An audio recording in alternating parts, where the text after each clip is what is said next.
What does the architecture of the Copenhagen Opera House tell us about the Danish welfare state? That's an interesting one. Hi everyone, welcome back to the show. Today we are joined by Andrew Mellor, a British music journalist and critic based in Copenhagen. We had a very wide-ranging conversation based on his fantastic book, The Northern Silence: Journeys in Nordic Music and Culture. I've been looking forward to this conversation for quite some time, and I hope you enjoy it too.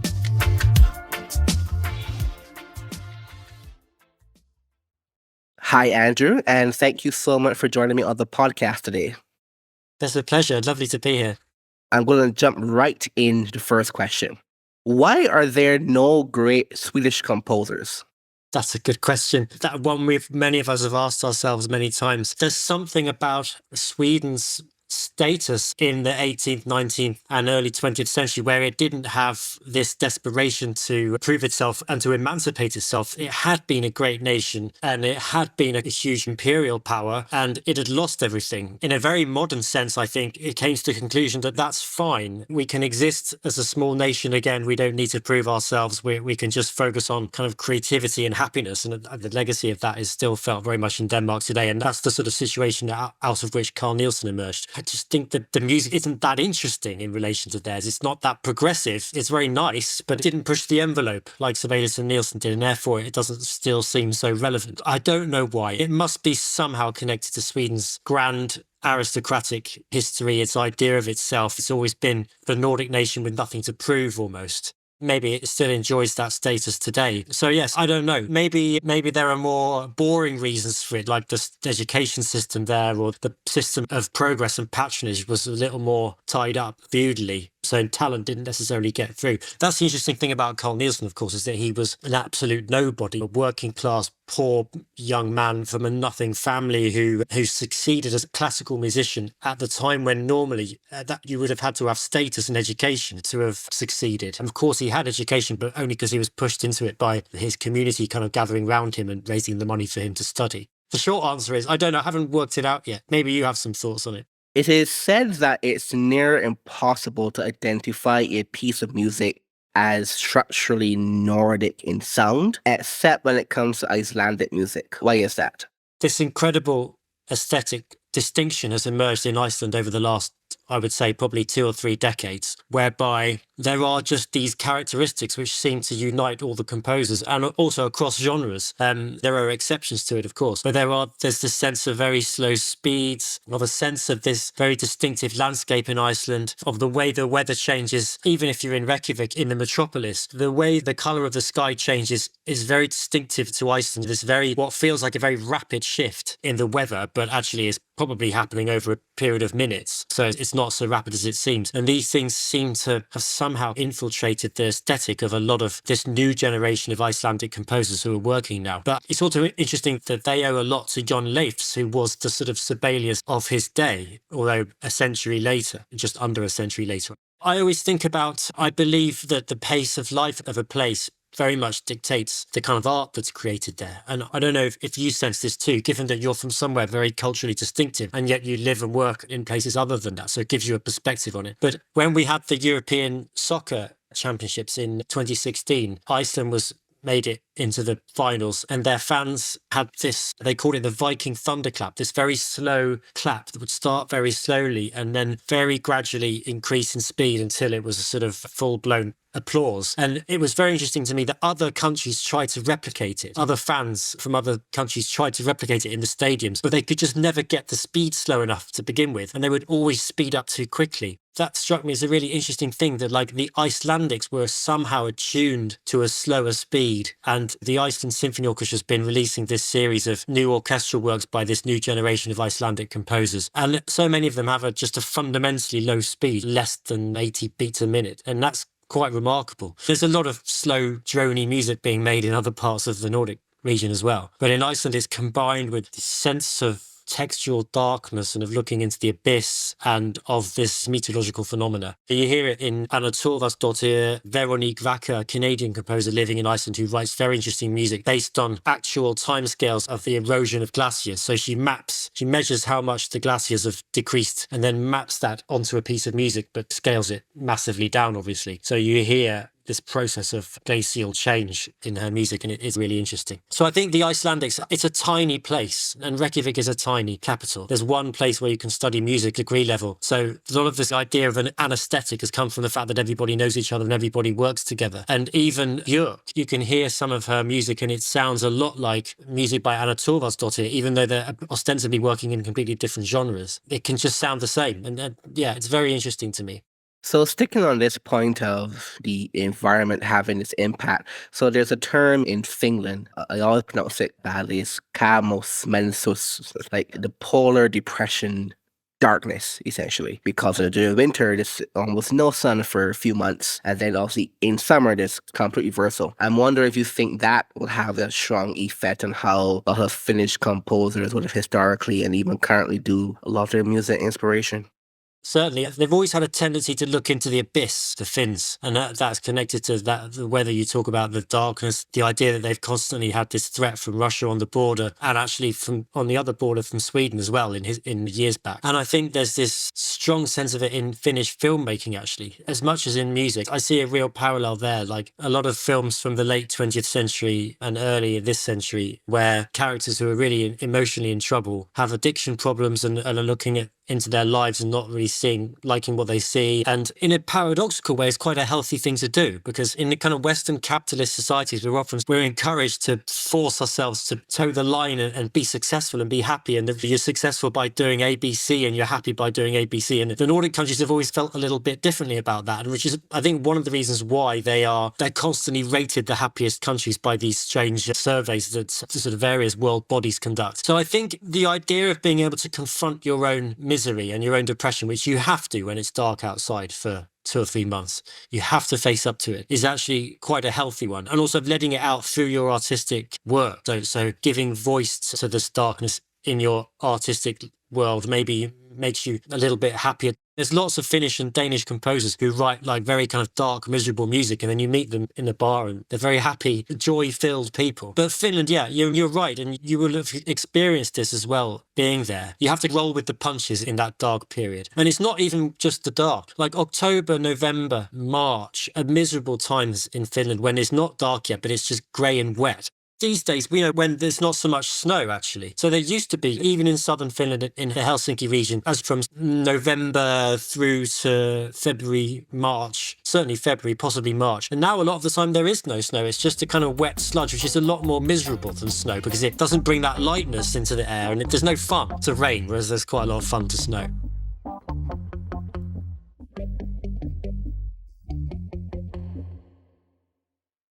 Andrew, why does it seem like Finnish conductors are taking over the world? Now, that I do have some answers to.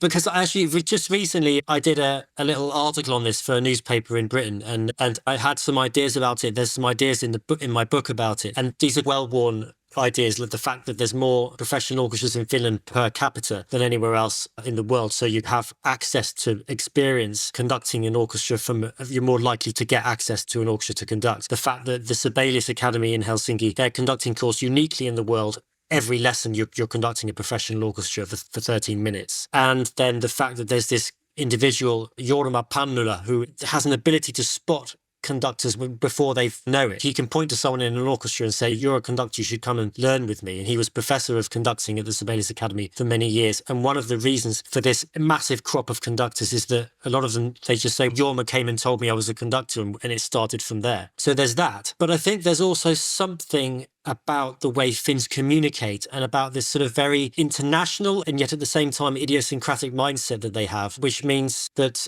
particularly in America and Britain, they just seem to work very efficiently with orchestras. And there's still in Britain this horrendously stifling class system where you're not supposed to say certain things to certain people, where you still have to maintain this air of politeness in certain areas of society and work, including the kind of classical music workplace. And Finns just completely ignore that. They come along and they say, that sounds terrible. You have to go away and sort it out. We need to, trombones, you're off here, or strings, you need to work on this because it currently is just sounding dreadful. They will say it like that. And I actually think that the British and Americans in particular just find that very refreshing in the workplace, to be told directly that something's problematic and to be told why without any sense of awkwardness. There's also a huge shared sense of humour between the British particularly and Finns, which works very well. I was asking the Swedish conductor Sophie Genin about this, and she had this very idea about the kind of transatlantic British and American desire to be the very best you can be in the workplace for the sake of your colleagues, meeting this very distinctive communicative culture from Finland, which means nothing is talked around, everything's just directly dealt with and solved right there and then. This is partly why Nordic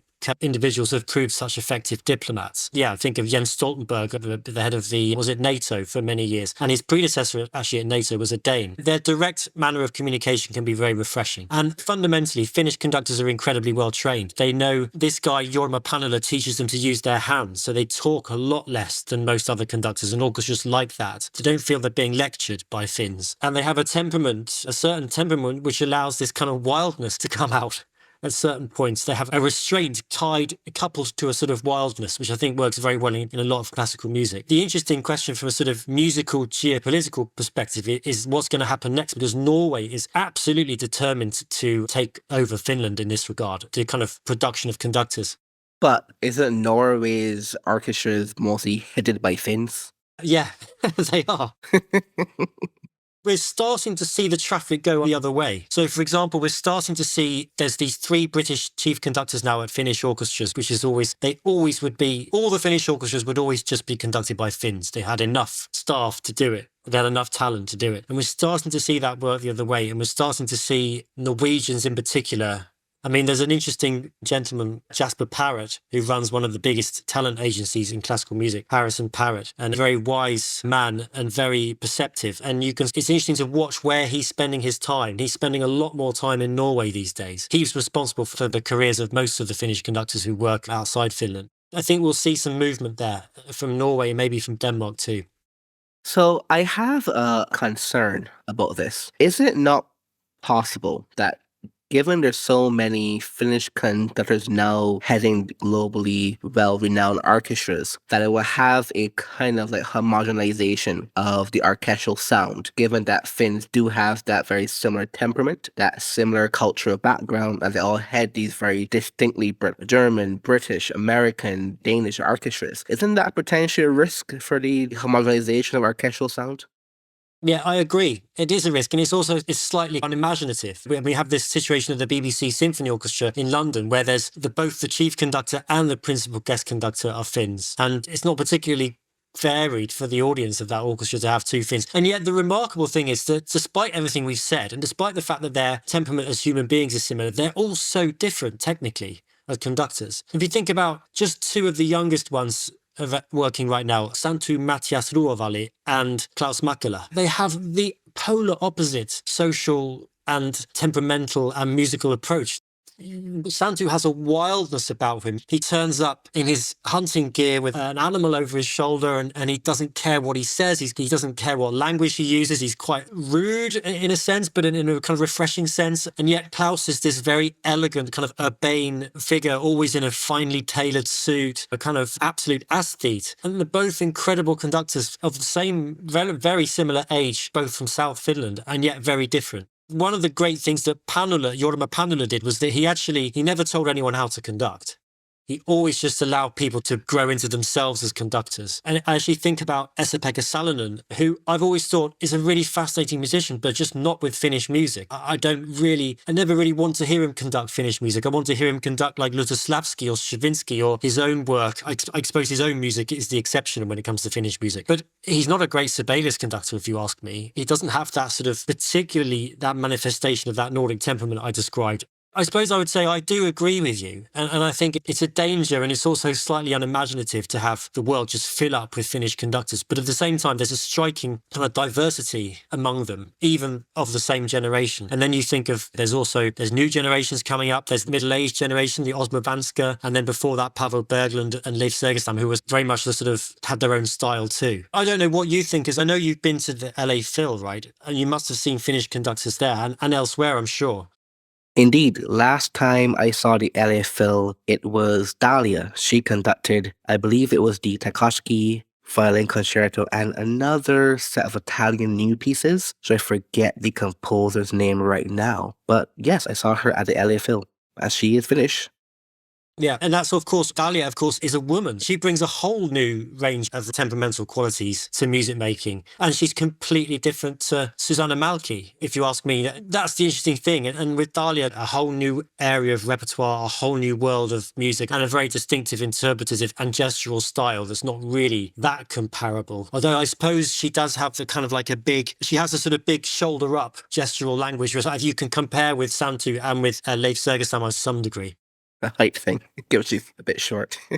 Yeah, there is that too. And of course, a lot of these women who are emerging as conductors now, it's getting easier every year. But for many years, they had a doubly hard job because there was an inbuilt prejudice against them from many orchestras. So not only did they have to get over the normal hurdles that a conductor faces with a new orchestra on a Monday morning, they had to overcome this gender prejudice too. That's equipped them in many ways a lot better than a lot of the men who are emerging to deal with this job, which is just horrendously difficult. I was in Norway a couple of weeks ago watching 6 young conductors conducting the Oslo Philharmonic for sort of half an hour each. And they just turn up, they say their name and they start. And then Klaus Makela, the chief conductor, was stopping them as a sort of masterclass situation, stopping them and asking them, why did you do that? What did you hear that was wrong with the last 10 measures? And it's just so hard. I can understand why management consultants and business schools use it as a sort of tool, orchestral conducting as a sort of tool, metaphorically and physically, because it's so hard to demonstrate that authority when someone's stopping you every 5 minutes in front of 100 people and telling you to admit what you've just done wrong.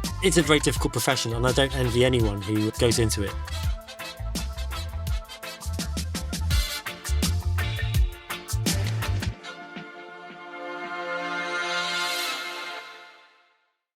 So Makela's most recent Sibelius album set, what do you think was the unique insight that he had in re-recording all these Sibelius symphonies at that age? Oh gosh, that's a good question. It's a long time since I heard that series, that cycle. It had a certain concentration to it, I think. And that was partly because of the time it was recorded, I think, because he recorded it in lockdown. They had nothing to do but just sit and play these symphonies and record them. I didn't review it because I wrote the booklet notes. So I never...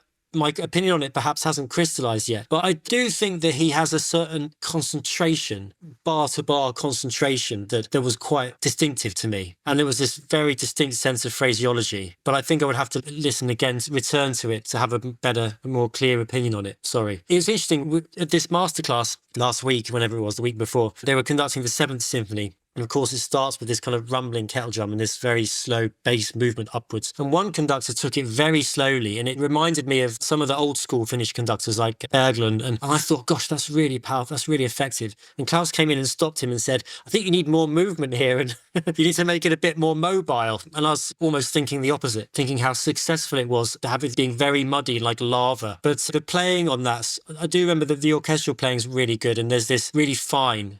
There's some beautiful woodwind players in that Oslo Philharmonic, some amazing brass. They have it, the brass section has this really almost American idea of its sound, this very sort of smooth, beeline brass sound, which I think I really admire. Yeah, I'll have to listen to it again to answer that question well.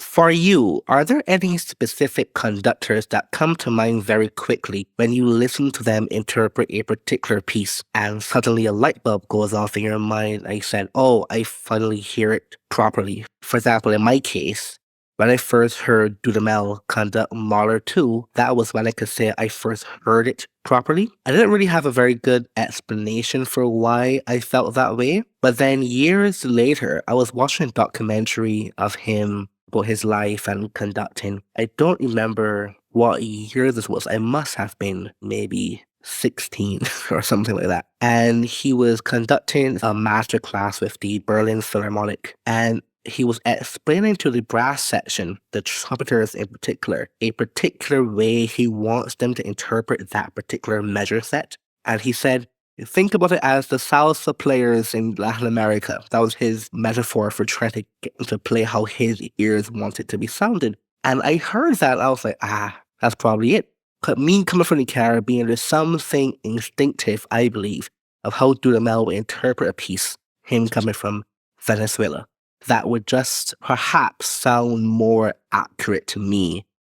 Yeah, I have. And actually, I'm thinking of one recently where it was an absolute repertoire piece, like a Tchaikovsky symphony or something, where I thought I actually really get that now. I can't remember what the piece was or who the conductor was. So I'll use a different example, which is Claudio Monteverdi, the operas of Monteverdi. And here in Copenhagen, where I live, we had a production of L'Orfeo, Monteverdi's opera L'Orfeo, recently, conducted by Lars Ulrik Mortensen with the period instrument band Concerto Copenhagen. And he was very unorthodox in the sense that he used a big orchestra, maybe 35 players. And that was a revelation to me because, like you said about Dudamel, he knew that this is dance music. A lot of this is dance music. You just have to, it has to have a kick to it. In a theatre the size of the modern opera house, it has to have a band big enough, an orchestra big enough to give it that kick, to make the whole thing lift. And I think I'm very frustrated by recording some performances of Monteverdi's music where the dances just sound a bit dull. I remember when Dudamel started recording that, a lot of Latino and South American music in LA, and also Alondra de la Parra has done this with her Orchestra of the Americas. And some of that music is just intoxicating when you first hear it, but you need to hear it done by someone who understands the dance behind it, like you said. So I found that fascinating. As Marquez, this Mexican composer who Alondra conducts a lot of, who these are people who are really thinking about rhythm just as much as Stravinsky, but in a kind of much more vernacular way. And I think Monteverdi was. I really think that this was about song and dance. And if you don't have that, then it's a non-starter. So certainly Lars Ulrik Mortensen conducting Monteverdi, other conductors to some extent conducting Monteverdi, Christina Pluha, I think is another one. And I should also say, I really do Wagner. I'm a massive Wagner fan, have been for my entire life. But I always found Tristan and Isolde a little bit slow and too languorous for me and too boring in the opera house, actually. And then I heard Daniel Barenboim conduct it. And he just does it like nobody else. Like in the prelude, it has just this sense of tension and release, almost bar to bar in the prelude. There's a video of him doing it in this new Dmitry Cherniakov production from the Staatsoper in Berlin. And the intensity is just on a level I've not seen before. That changed my understanding of Tristan and Isolde as a piece of music completely. And he just conducted like nobody else. I'd always thought that he was a very fine conductor, but ultimately replaceable. And now I realised that he is actually irreplaceable, sadly. What does the architecture of the Copenhagen Opera House tell us about the Danish welfare state? That's an interesting one. First and foremost, it's an opera house without any boxes, without any, where you're sat watching an opera with everybody else. You're not in a cordoned off space or a box or anything like that. Even the Queen's box is effectively just open to everybody else. And I remember actually the first time I went there in 2005 for the ring, to see the Copenhagen ring cycle, the Queen of Denmark was there. And it felt quite ordinary actually that she was there. And she had to exit via the revolving doors of the front like everybody else. So there is that. If you have a building that's open and made of glass and steel, it just has a sort of openness to it. I think it's just a little bit more egalitarian. And there's also this thing I write in the book, which is maybe what you referred to about the fact that you can see out, but you can't really see in. So you can look out at the view, and the cheaper your seat, the better the view is, because the foyers, you'll be higher up, so you can look out across Copenhagen harbour. But also, it's not for people to look at you inside the opera house, as I think it is, not architecturally, but in a lot of more classical opera houses, they're built so you can be seen to be there. I guess it reflects the aristocratic origins of the art form. But I've always been a bit uneasy about that. And I just like modern buildings for classical music because they seem to reinforce my belief that the art form doesn't really date. It's ever contemporary. And so, yeah, I like that. And we have some beautiful buildings for it here in Copenhagen. Stick on that point. I think I heard you say at some point as well that culture is part of the welfare state. In the book, you mentioned that almost 90% of the annual income for most of the orchestras in Nordic countries come from the government. That is a very stark statistic. How do you see the government of Nordic countries really trying to promote the serious art, not pop art per se, but serious art? And what would happen, do you think, if they were to pull away from that tradition? It's a good question. This all comes from the post-war period where the Nordic countries drew the social contract and they decided to try and sort themselves out because they hadn't really been particularly organised or civilised up to that point. It's connected, if you think of Norway, it's connected to geography as much as anything else. And Finland, very long countries where if you're paying a tax, any proportion of which goes towards culture, then you have to have some culture available within reasonable distance. But it was always a little bit more than that, especially in Denmark and Finland too, and Sweden to some extent. It was always about democracy as far as I understood. I've always seen it as a sort of democratic thing, not only in the sense that you would irrigate your brain and therefore you would be more likely to think about bigger things and therefore more likely to engage in the democratic process, decide who you agree with and disagree with and vote accordingly. But also just in the sense of access, that everybody should have access to these things, and that ultimately helps. Like, it helps with people getting along and with community building and some sense of togetherness. And it's been very interesting because that's been questioned recently, as of course it must be politically, and it's going in divergent directions across the Nordic countries. And when we'll see this in Holland, where Geert Wilders has been elected, or rather looks like he'll form a government, where his manifesto argues for a complete removal of state support for culture in Holland, which, you know, and Holland is one of the countries we think of as one of the examples of where this works and has a legacy. Of course, it won't happen because he'll be in a coalition with two other parties minimum, so there'll be loads of ground giving on his part, and he'll never get it through. But it's the idea of him putting it forward as a motion that's very interesting. There's obviously a libertarian argument. This stuff shouldn't be paid for out of the public purse. It should be, if people want to support it privately, as in the States, then they can do, but it shouldn't be prioritised in public spending. But in Denmark, we've gone back the other way now, and we have a government that is very much supportive of culture and wants to almost retain the old social democratic idea that it is central to life and part of a good democratic nation, and that it encourages listening and that it encourages dialogue. Now it's combined with this kind of export mentality, like Danish film, for example, is worth such and such to the economy, so therefore it's worth supporting it to boost that dividend. And I completely understand that as a principle and as a sort of political idea. But once you go with that, the danger is then what you end up with what's happened in Britain, whereby the government sort of culture is just economics for them. So now they think it's not a priority for us, so we will stop funding it. And that means you get institutions that do really good work and good work on the stage and in the community and in society who are suddenly facing closure and after hundreds of years in operation, which I think is regrettable. That's why I'm always so fascinated by Iceland's rise on classical music, just general art scene. Because Iceland has even smaller population than some Caribbean countries, and they are able to have a very world-renowned high art scene. Where the Caribbean is actually very well-renowned for general pop reggae music. Everyone in the world knows Jamaican reggae, Jamaican dancehall music, but yet it's actually not well supported anymore in Jamaica itself due to the state backed away from it in many ways. But in Iceland, the state has still a very strong involvement in the art scene. It's like one of those public goods that are worth the investment. Yeah, it's true, but it's also very interesting because anyone with a musical with ears and with some knowledge of musical history, they will never look at the Caribbean and not associate it with the music you mentioned, with dancehall and with certain very prominent musical figures. The Nordic countries, they've had to have a state support in order to create anything near that. We know Sibelius and we know his symphonies, but 95% of the population of the world doesn't and has no interest. Whereas I would say a far smaller proportion of the world doesn't know about the great Caribbean musicians.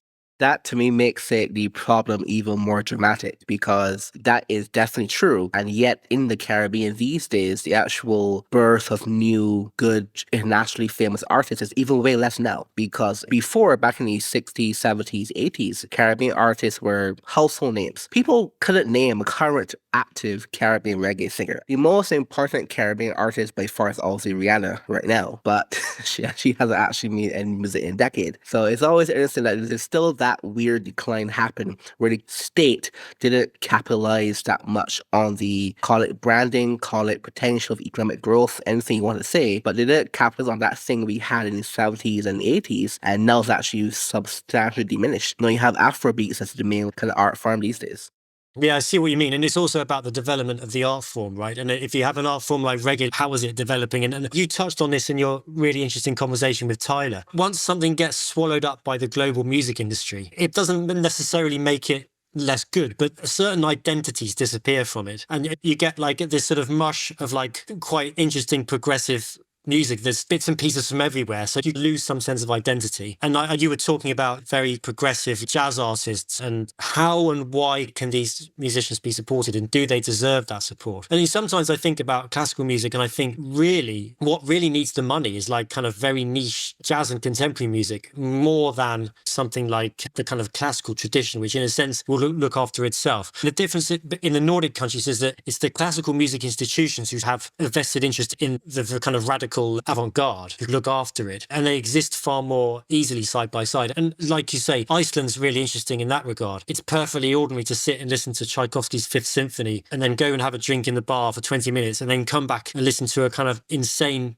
piece of avant-garde music for a crazy assembly of 14 musicians and electronic tape and everything. And that's okay. And it's okay in Finland and it's okay in Denmark, but it's not really okay in England anymore. And it was one day, but it's not anymore. And I don't think it's okay in America anymore. You have to have your separate avant-garde music scene. Whereas I think what's really wonderful about Iceland in particular is that they can exist side by side. And actually, not only that, but you can have very diverse genres of music existing side by side. So like this death metal tradition in Iceland and the Faroe Islands, which shares personnel with the Iceland Symphony Orchestra. There are people who do both genres. That's something I could never imagine happening in England, for example.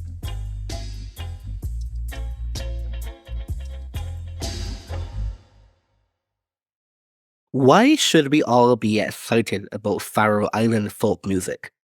One reason is because it's like a great element of our global heritage that's still being practiced. It's one of the only forms of indigenous folk music that's still being practiced daily. And that to me is quite remarkable. Or certainly in Europe, being practiced daily in Europe. And it's like what we were saying about the global music industry. We've lost sight of a lot of our traditional musics in Europe. And this Faroese chain dancing, which is, I think, originated even in Spain or Portugal, is one of the last that's still happening. That to me is quite remarkable. And also it's a lot of the music there is very beautiful and distinctive and quite crazy. If you're British like me, and I don't know if it's the same if you're from a country with strong links to Britain as you are, but our idea of folk music in Britain is something very twee, polite, inoffensive, smooth, easy, and that is not what the folk music of the Faroe Islands is like at all. In many ways, it more strongly resembles African music, like the way you have a community of people in a church singing kind of Protestant Lutheran hymn, but with these extraordinary vocal embellishments and melismas and improvisations. And there's nothing really like that in Europe. But I think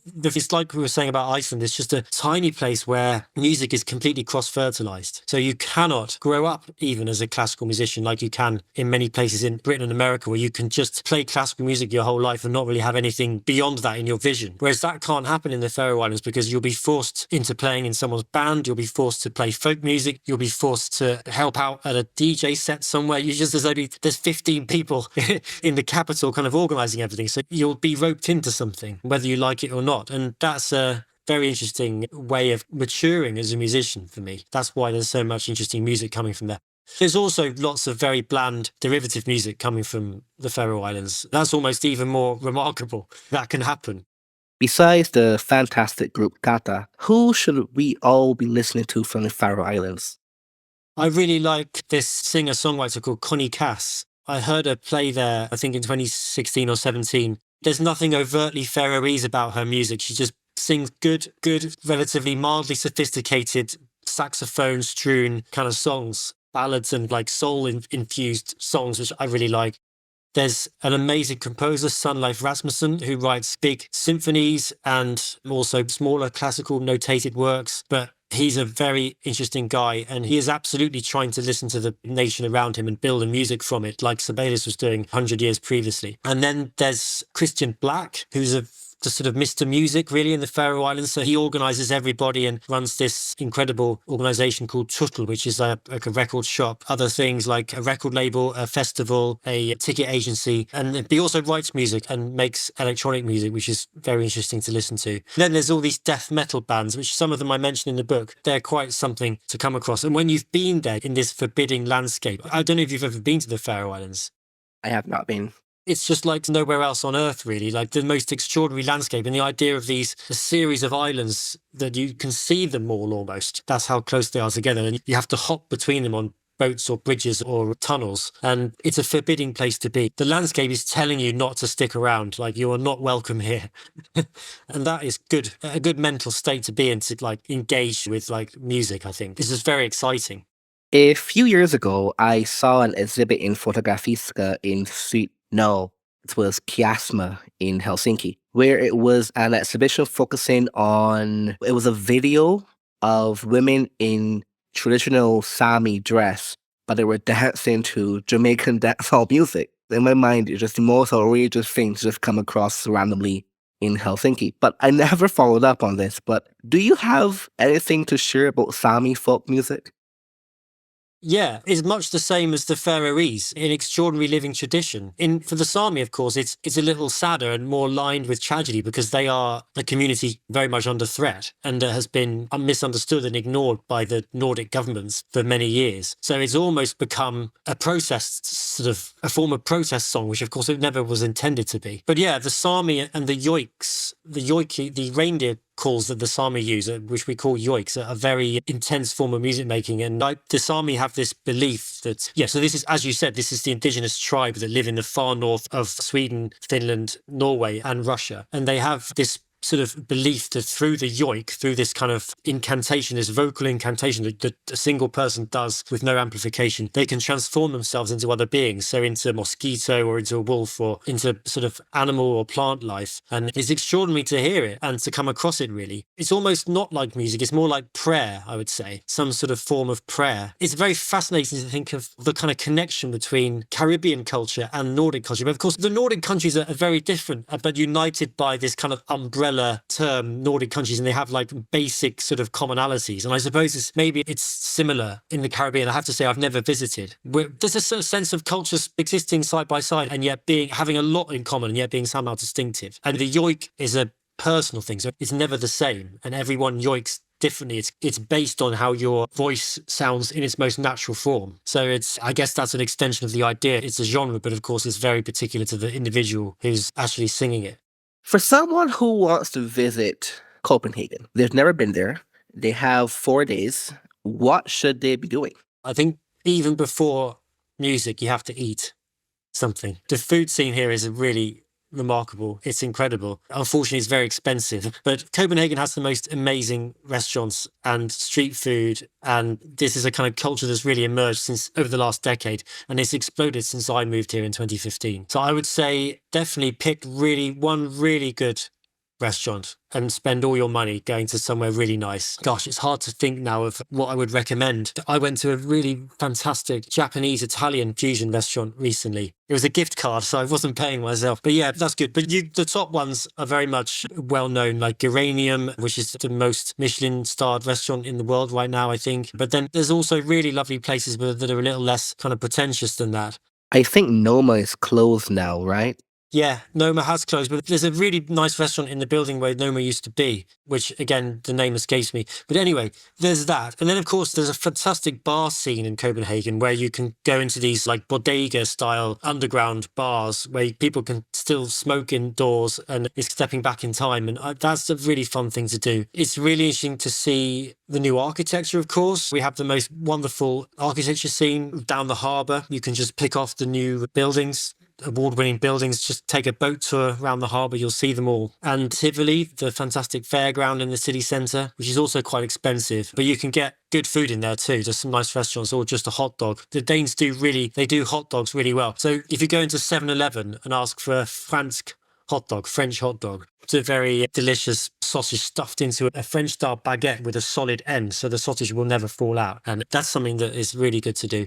I grew up trained as a musician playing the organ, and Copenhagen has some incredible churches and organs, historic organs that some of the great kind of musicians of the Baroque actually played. In an expensive city, it's always worth nipping into a church for free and just seeing if there'll be someone playing the organ. You get some free music from that. And I would always recommend going to our Saviour's Church, Vor Frelsers Kirke, it's called, down in Christianshavn, which is the sort of historic canal district of the city. There's an organ in there which sounds like none other I've heard in the world. If someone's playing it, you'd feel it in your body, even if they're playing very quietly. So that I would recommend. And the usual, there's a fantastic National Gallery, the Royal Library is a very good place to visit. It's open, it's free. You can go and see exhibitions there. There's a restaurant there, there's bookshops, and of course you can just check out the actual library. So I would recommend those things. And the Danes, they can be quite unfriendly in a way, but if you catch them at the right moment on a Friday or Saturday night, they can be very entertaining and endearing. Yeah, do some of those things. Andrew, thank you so much for joining me on the podcast today. Not at all. It's been a pleasure. I feel like I haven't heard enough from you, but maybe we'll do a return some point. I'll do the questions and you can do the answers. Sure. I think that'll be pretty fun.